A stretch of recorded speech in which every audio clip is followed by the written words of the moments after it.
हाय मैत्रिणींनो, नमस्कार. तर मी आहे लिशान शेख आणि माझ्या मराठी जागा चॅनल मध्ये तुम्हा सर्वांचं स्वागत आहे. तर आज आपण एकदम टेस्टी अशी छोल्याची रेसिपी बनवणार आहे. जर तुम्हाला माझी ही छोल्याची रेसिपी आवडल्यास चॅनलला लाईक करा, शेअर करा आणि सबस्क्राईब करायला विसरू नका. चला तर मग वेळ न घेता बनवायला सुरुवात करूया.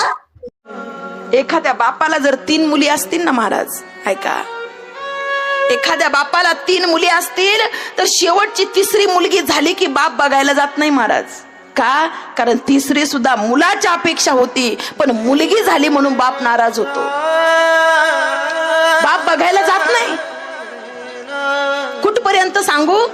ज्यावेळेला 4था मुलगा होतो त्यावेळेला बाप म्हणतो ही तर माझी लक्ष्मी आहे, हिच्या पाठीव मुलगा झाला. मग बापाचा जीव जडतो महाराज, प्रचंड जीव जडतो. का? कारण ही माझी पोरगी आहे, हिच्या पाठीवर मला मुलगा झालाय. 2 मुलींची लग्न होतात, पण 3ऱ्या मुलीचं लग्न